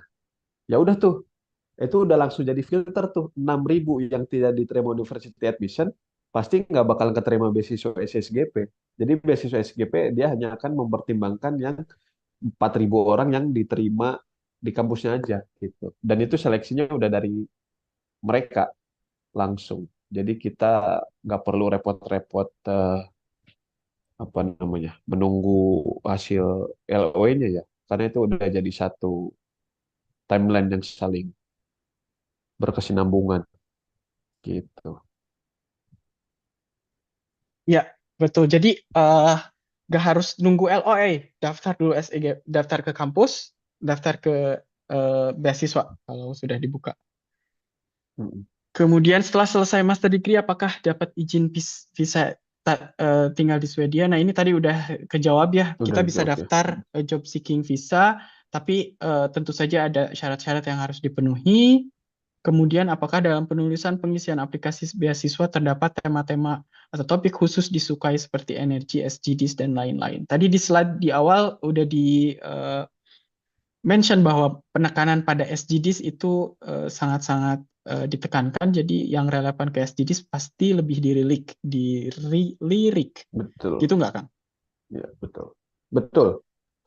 Ya, mau apply S3 mekanismenya seperti apa? Tadi sudah ya Kak dijawab. Langsung Udah. apply ke kampusnya, mekanismenya beda dengan S2 dan S1. Tidak melalui university admission. Ya. Tahun ini nggak ada jurusan railway di KTHSI, Kang. Oh, bener tuh. Oh, wah itu di luar Oh, kuasa di saya. SI, di SI. Di Iya, SI. di Mungkin tahun depan Kak masih ada lagi, Kak, dicek aja nanti. Iya. Ya, saya akan scroll ke tengah ya teman-teman. Ini kayaknya kita nggak bakalan bisa jawab semuanya, mohon maaf. Iya. Apakah ada batas usia ketika mendaftar S2, S3? Tidak ada, Kak. Misal bawa anak sekolah di sana, bayarkah? Nah, sekolah bayar nggak sih kalau pakai kita ada visa student? Anak tetap gratis juga, kan? Anak dapat gratis. Karena kalau dengan visa student itu nanti pihak sekolah kan akan nanya tuh, bapak atau ibunya selama di Swedia penghasilannya berapa gitu. Karena saya student, jadi saya kosongkan aja nilainya. Saya tidak ada income, 0 rupiah. Mm-mm. Setelah itu anak saya sekolah di sana preschool ya, ya dibebaskan dari biaya apapun. Ya, mantap. Ini dari Ani, living allowance sebesar 12.000, apakah cukup untuk expense yang bawa keluarga? Boleh jelaskan dengan overall biaya Oke. hidupnya, Kang? Nah, ini penting nih. Oke, ya. Pertama, ini tergantung kita tinggal di kota apa. Kalau untuk Stockholm, untuk ibu kota, Stockholm itu kayaknya yang tertinggi ya kan ya, biaya hidup di Swedia ya, Stockholm setahu saya. Harusnya iya. Iya. Kenapa paling tinggi? Karena yang paling menentukan itu adalah biaya housing, biaya rumah, biaya sewa kita apartemen. Setahu saya di Stockholm itu yang tertinggi di Swedia. Jadi kalau karena saya pengalaman di Stockholm aja ya, saya berkaca ke pengalaman saya, 12.000 per bulan untuk tinggal di Stockholm, untuk hidup sendiri itu berlebih. Masih ada besaran yang bisa kita tabung. Mungkin antara 2.000 sampai 3.000 per bulannya. Tapi kalau untuk bawa pasangan, istri, ya menurut saya ngepas. Ngepas. Kalau kita punya anak, kurang. Karena kenapa? Karena kalau semakin banyak jumlah anggota keluarga, semakin besar housing yang kita butuhkan, luas areanya. Semakin besar housing yang kita butuhkan, semakin mahal biaya yang perlu kita bayarkan. Jadi ya, more or less seperti itu. Tapi kalau misalnya kita bawa keluarga, ini pengalaman Kang Isan aja, bawa istri dan anak, apakah boleh di student housing atau apakah bisa dapat apartemen yang terjangkau gitu?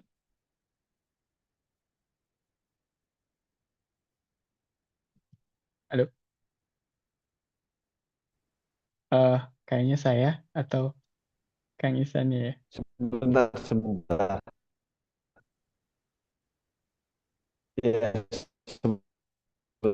sebentar.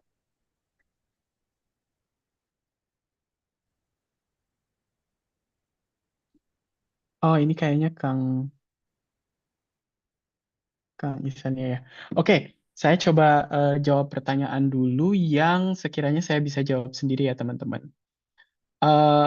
Tingkat keketatan ini tadi lumayan ketat sih ya Kak, kalau misalnya acceptance rate-nya 5%.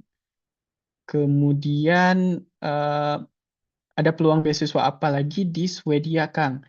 Saya lupa nama beasiswanya apa, tapi ada selain SRGP sama LPDP, itu saya cantumkan di web saya, bisa dicek di sutisna.com. Kemudian Apakah biaya bulanan yang diberikan cukup untuk membawa keluarga? Wah, ini lumayan banyak ditanyakan ya. Itu tadi sudah dijawab. Apakah mudah untuk mencari akomodasi untuk keluarga? Nah, ini sebenarnya yang saya tanyakan ke Kang Iksan. Tapi sebagai informasi tambahan aja ya, itu kan uang beasiswa 12.000. Kalau buat saya yang kerja dan bawa keluarga dan anaknya banyak, 12.000 adalah biaya sewa rumah aja, cukup buat beasiswa rumah aja. Jadi semahal itu di sini. Em, Kemudian untuk pendidikan anak SD SMP bagaimana ya Kak? Ini gratis ya Kak Suci Prilistia. Kang maaf diulang. Yang diulang yang mana ya? Apakah harus ada publikasi ilmiah untuk apply magister? Kayaknya enggak ada sih Kak, kalau aku lihat bahwa ada syarat untuk publikasi dulu gitu untuk ke magister, kayaknya enggak ada. Kemudian dari Eis Widiawati tanya info soal S3 manajemen. Nah, ini kalau S3 nggak ada beasiswa ya Kak, itu langsung apply kerja aja. Warga lokal ramahkah sama pendatang, cara mengatasi kesepian bagaimana? Menurut sepengalaman aku, warga lokal lumayan ramah sih. Kayak belum ada pengalaman yang gimana-gimana. Kalau aku pribadi, cara mengatasi kesepian gimana? Sering gaul sama anak-anak Indonesia di PPI kayaknya lumayan akan ngurangin kesepian sih menurut. Dan ini apakah Kang belum kembali ya? Kita lanjut dulu aja. Apa ada proses interview saat beasiswa? Itu tadi nggak ada ya, Kak Atika Syahrina. Kemudian, Halo. halo, Oh iya, oke. Mohon lobet Kang. maaf sekali. Iya, saya nggak ngecek HP saya. Saya tethering ternyata HP saya mati. Mohon maaf sekali teman-teman ya. Iya, nggak apa-apa. Ya, saya sambil lanjut ya Kang, nggak siap-siap Oh aja iya, dulu. boleh Untuk boleh. apply S2 di Swedia, apakah membutuhkan GMAT? Saya belum pernah dengar sih GMAT, kayaknya untuk Amerika aja ya, kayaknya. Oke, ini ada satu yang mengacungkan tangan dari Jessica Burmuli. Mangga, saya persilakan untuk bicara kalau masih perlu. Halo, selamat malam. Malam, Kak Jessica. Iya, terima kasih Bang Sutisna. Mau tanya, kalau andai kata kita ini apa udah S2 nih, boleh nggak kita apply lagi S2? Itu yang pertama, misalnya. Terus yang kedua, eh, kalau misalnya pas apa tadi itu kalau misalnya ada kita kita kuliah, pasangan bekerja di sana, apakah diperbolehkan? Mungkin tadi saya agak terlewat.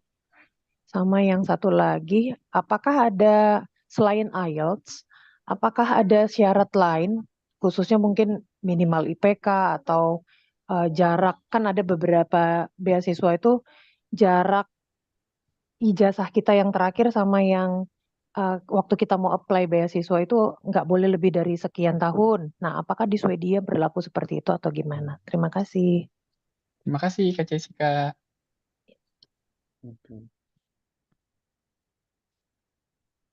Kayaknya kalau udah S2, boleh aja kan ya, Kang? Boleh selama S2-nya bukan di Swedia. Oke, boleh kalau bukan S2-nya di Swedia. Betul, betul, betul. Iya. Ini persyaratan dari SSGP-nya ya. Mm, mm. Kalau boleh kerja tadi boleh sih ya, boleh boleh aja kalau Boleh kerja, boleh pasangannya. Jadi pasangannya kan pertama nanti akan ikut ke Swedia, visanya itu sebagai dependen. Dependen dari pasangannya yang memperoleh apa tadi studi visa. Nah, nanti kalau misalnya ternyata pasangannya dalam perjalanannya dia dapat kerja yang permanen, nanti malah pasangannya bisa mendapatkan visanya berubah tuh, bukan dependen, dia akan mendapat working visa seperti Kang Sutisna gitu. cantik banget sih itu kalau misalnya datang sebagai pasangan yang cari kerja, terus dapat permanen, Heeh, yang heeh. kuliah tuh bisa jadi tukeran. Betul, itu banyak loh kasusnya orang Indonesia seperti itu di Stockholm juga. Cantik banget itu Jadi permainannya. prosesnya Iya, jadi prosesnya gini nih, kira-kira dia kalau saya coba deskripsikan ya. Misal pertama, taruhlah Kang Sutisna sebagai dependen saya nih misalnya. Kalau nggak deh, gini aja deh, saya sama istri aja deh. Nggak enak sih kalau sama Kang Sutisna nih jadi pasangan sama jenis ya. Walaupun di Swedia diperbolehkan sih. Jadi misalnya saya sama istri saya nih, misalnya gitu ya. Kemarin kan saya kuliah memakai studi visa karena dapat beasiswa dari SSGP. Istri saya ikut nih. Nah, ternyata pada saat keberjalanannya, istri saya dapat kerja di Swedia.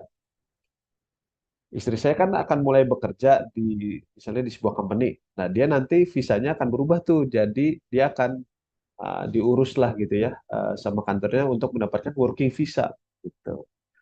Nah, lalu pada saat keberjalanannya, istri saya udah lanjut bekerja terus ya.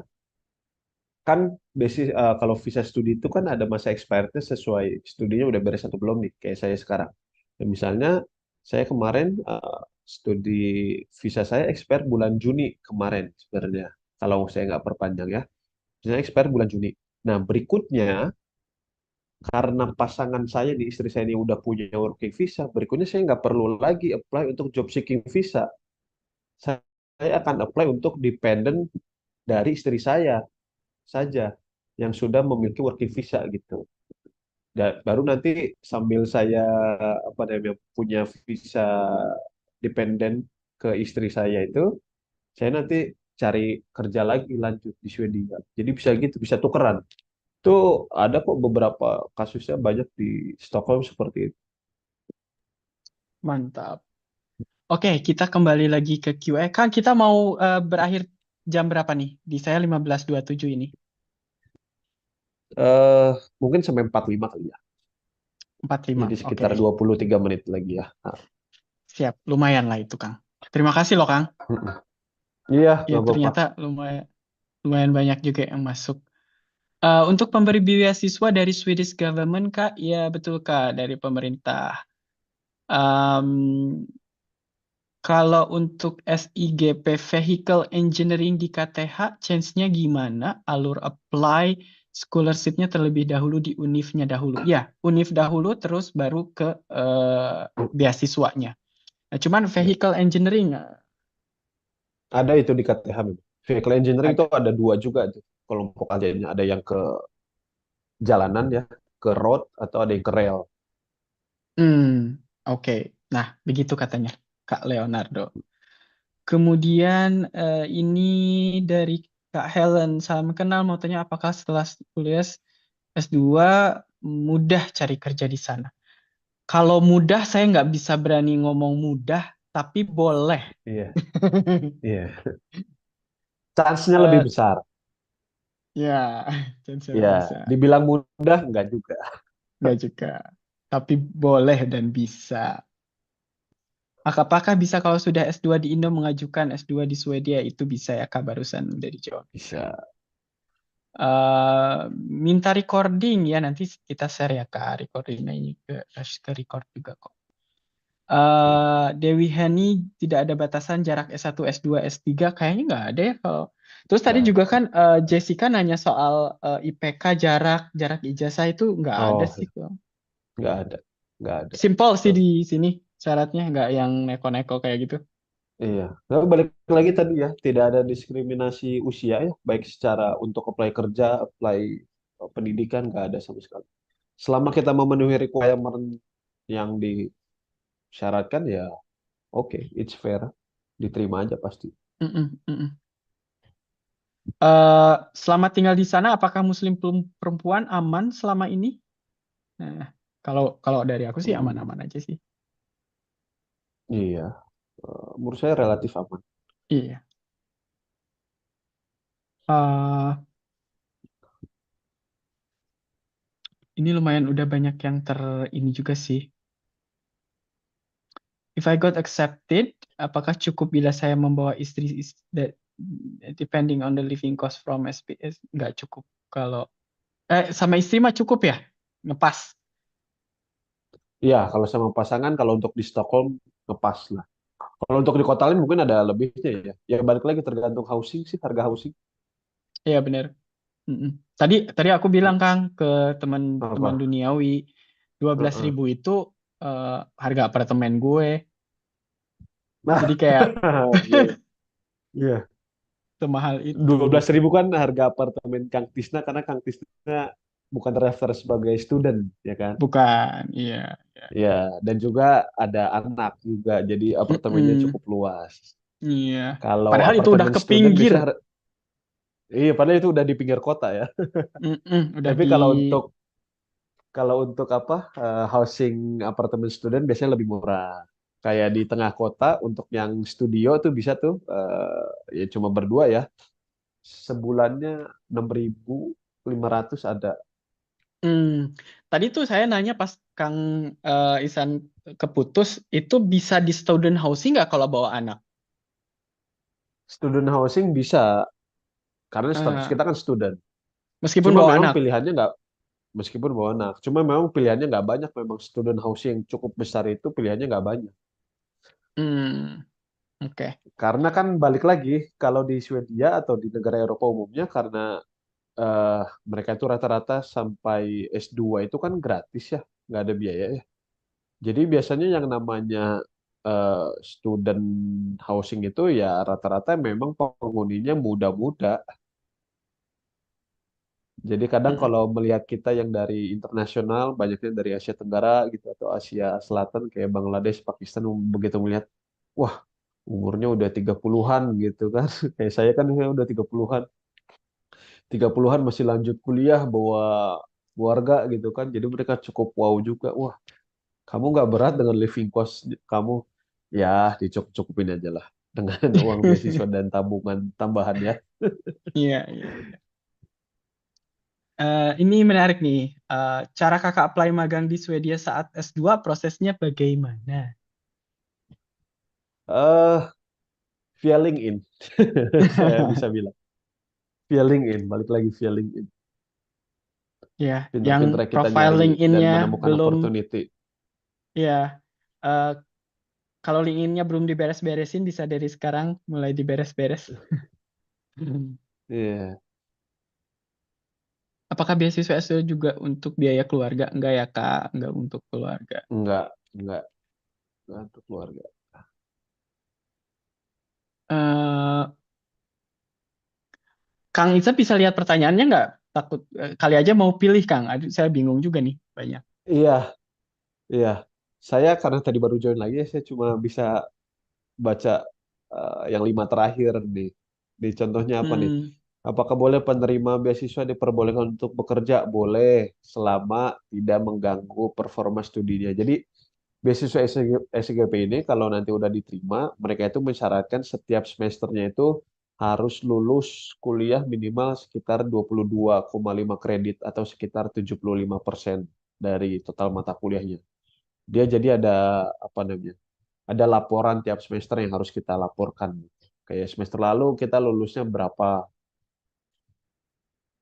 Dan menurut saya untuk lulus di kuliahan di Swedia itu nggak susah. Lulus ya. Untuk mendapatkan nilai yang bagus baru sulit. Tapi kalau hanya untuk sekedar lulus, nggak susah. nggak yang ketat-ketat amat gitu lah ya. Nggak. Masih lebih berat kuliah S1 kalau buat saya. Ya. Ini ada dari Bunga Galia. Halo Kang, saya Bunga dari Kabupaten Sumedang. Ya, saya dari Kabupaten Sumedang juga nih. Ada Wih, teman dari mantap. Lembur. Mau minta Sunda Empire. rekomendasi. Iya, mau minta rekomendasi kampus untuk S3. Aduh, saya tidak punya referensi nih. Aduh, tidak punya referensi saya juga. Itu memang Iya, harus riset sendiri ya, menyesuaikan iya. dengan bidang peminatan dan keahlian ya. Mm, mm, mm. Kalau bawa anak balita, apakah ada daycare di sana? Kalau Kang Isan anaknya Ada, nggak ke daycare? saya ke daycare, saya bawa Oh, anak ke dua, daycare. satu umur 5 tahun, satu sekarang umur 1,5 tahun. Minimal anak bisa masuk daycare itu minimal umur 1 tahun. Hmm, Di atas 1 tahun udah ada bisa ya. dimasukin ke daycare. Ada. Ada dan di Swedia itu daycare-nya termasuk yang murah, teman-teman, dibanding negara lain bahkan di Eropa. Jadi aman kalau soal daycarean dan sekolah anak. Iya, bagus lagi ya Kang. Secara ini ya, secara kognitif dan duniawi bagus ya. Ya, Kalau mungkin fasilitas juga secara ya dapat makan, tidur di sana. iya tidur di sana juga. Apalagi ya. Oh, mungkin ini deh, Kak Jessica, kita kasih kesempatan sekali lagi aja ya, Kak.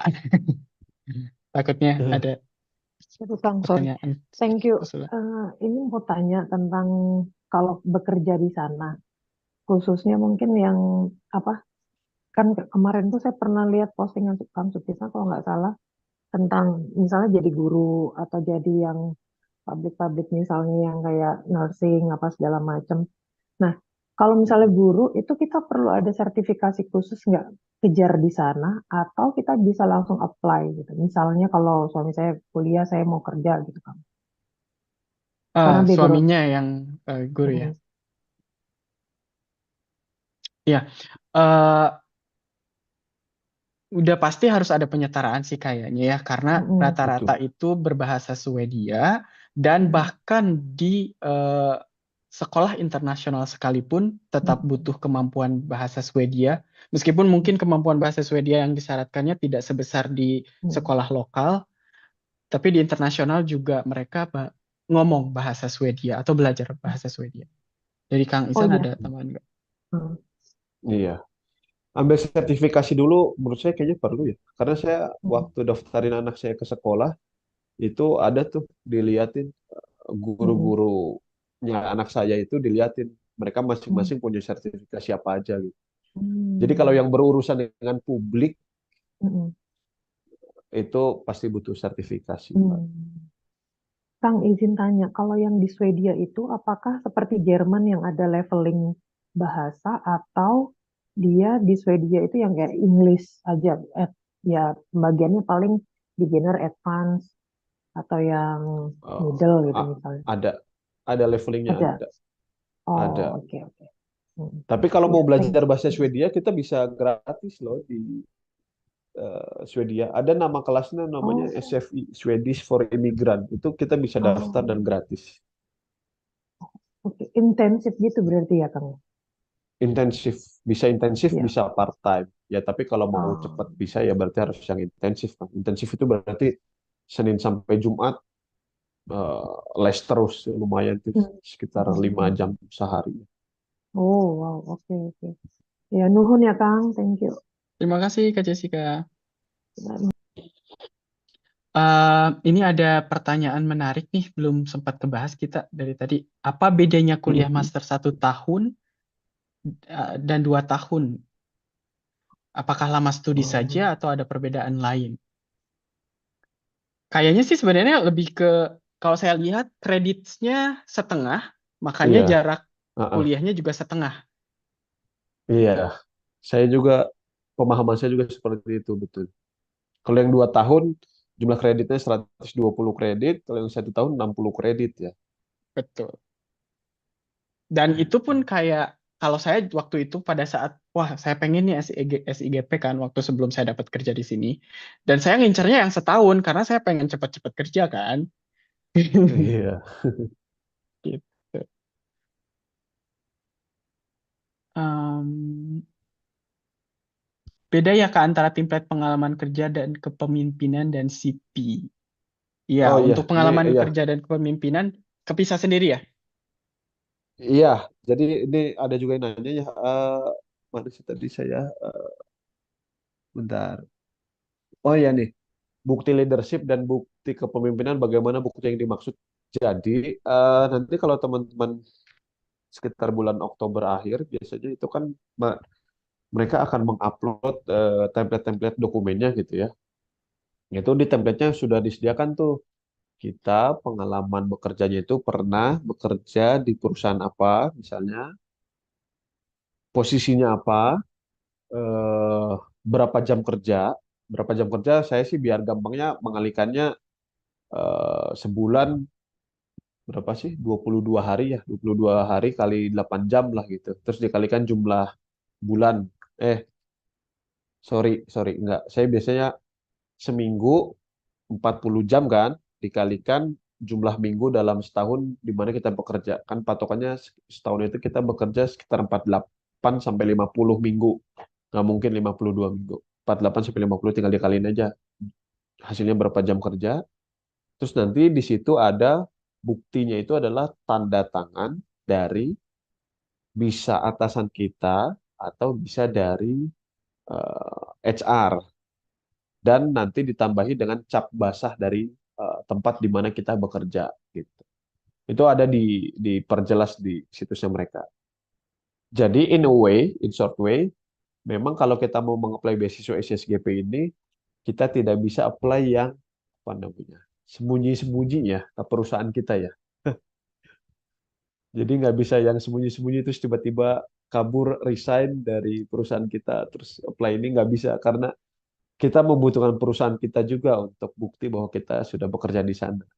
Jadi paling kalau mau agak sembunyi ya kita deal-dealan sama atasan kita aja atau sama orang HR-nya gitu kayak gue mau play ini lu jangan bilang ke siapa-siapa gitulah kasarnya shortly. Tapi ya itu tadi buktinya harus ada tanda tangan dan cap dari perusahaan tempat kita bekerja. Ya, that's why itu dibedain dengan CV karena butuh cap itu ya. Betul. Ya, Butuh ini tantangan Kang dan Ihsan cap. apakah bisa dapat permanent resident melalui jalur beasiswa ini, beasiswa kuliah ini? Nah, sebenarnya kalau permanent resident itu dari jalur visa kerja, ya kan? Visa Betul. student, visa pencari kerja, visa kerja itu nunggu 4 tahun dulu untuk bisa sampai permanent resident. Jadi perjalanannya Betul. panjang. Saya juga adalah pejuang Betul. permanent resident, teman-teman. Iya, betul. Ya, jadi kalau permanent residence itu dia akan mempertimbangkan berapa lama kita sudah tinggal di Swedia. Minimal 4 tahun kalau saya nggak salah ya. Minimal 4 tahun berturut-turut tanpa henti. Tapi minimal 4 tahun berturut-turut dengan visa kerja.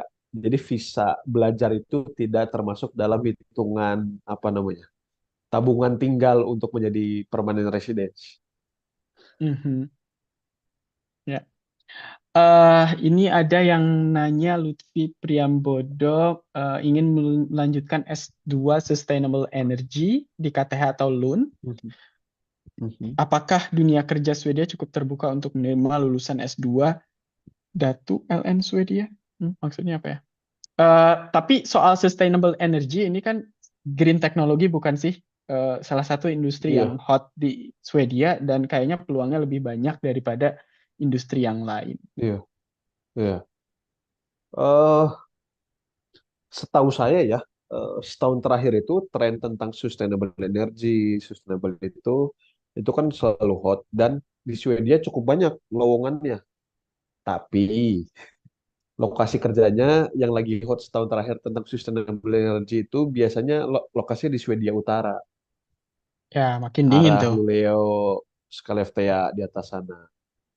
Kenapa ramai? Karena demand-nya sedikit untuk yang mau bekerja di atas sana.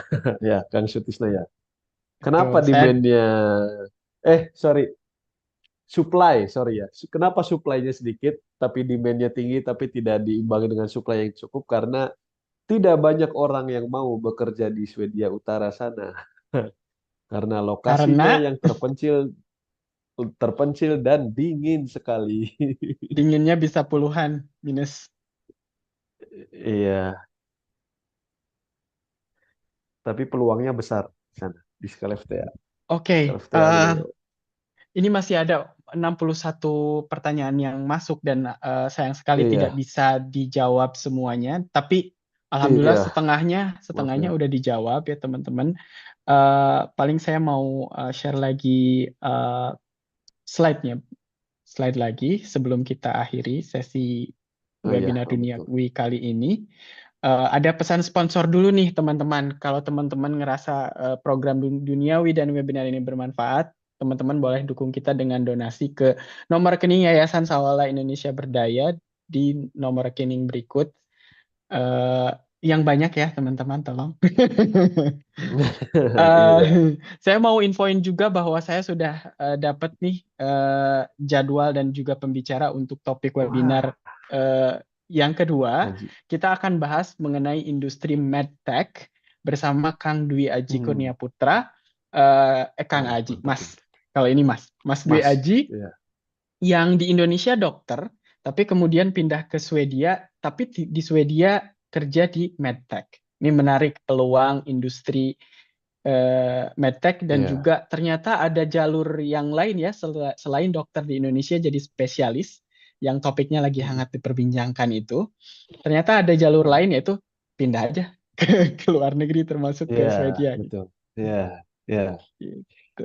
Jadi Mas Eh, Aji itu dia S1-nya dokter, S2-nya itu dia di Karolinska Institute tuh. Dia ambil jurusan Health Informatik kalau saya nggak salah nama jurusan ya. Jadi antara gabungan antara IT dan bidang medical dokter. betul betul. Exciting banget nih ngobrol nanti sama Mas Aji. Iya. Pasarnya Eh, itu cukup banyak tuh di Eropa, cukup tinggi itu ya. Health Informatik yes. itu, setahu saya. Mhm, mhm, mhm.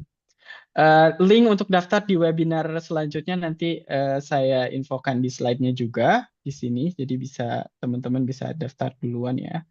Kemudian link-link segala macam saya masukin juga di sini. Sebelum Iya. kita tutup, Kang, mungkin mau ada closing statement atau tips, trik, dan saran untuk teman duniawi yang hadir hari ini. Lumayan sampai akhir 63 teman duniawi bertahan. Iya, iya.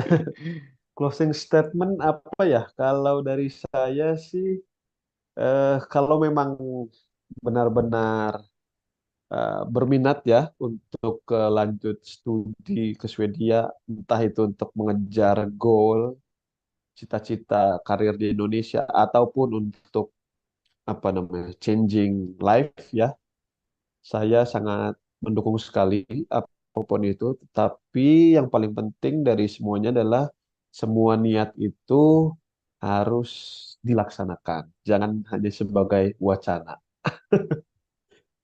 Jadi Ya, pengimplementasian tidak sebagai wacananya ya yang tadi saya sudah tekankan adalah dengan menginvestasikan waktu dan membaca segala informasi dan melakukan riset ya. Jadi selama kita tidak menginvestasikan waktu untuk goal tersebut, lagi-lagi semuanya hanya wacana saja. iya betul betul. Itu aja Tapi insya paling Allah lah closing kalau statement saya. teman betul.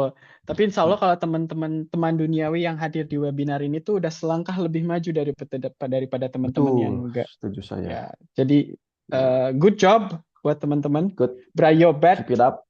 Yap, Ya, ya, semangat. Ini akan menjadi perjalanan yang panjang dan panjang. tidak Betul. mudah, tapi juga bukan tidak mungkin. Nice. Yes, betul. Worth to Ya, try. iya. Makasih Kang Isan dan teman-teman semuanya. Taksemike, Sama-sama. heido. Semoga segala informasi dari saya dan Kang Sutisna bisa membantu ya untuk Ya, teman-teman. Dan semoga dilancarkan apapun niatnya dan bagaimana usaha ke depannya. Amin. ya. Terima kasih, selamat malam dan selamat sore dari Stockholm.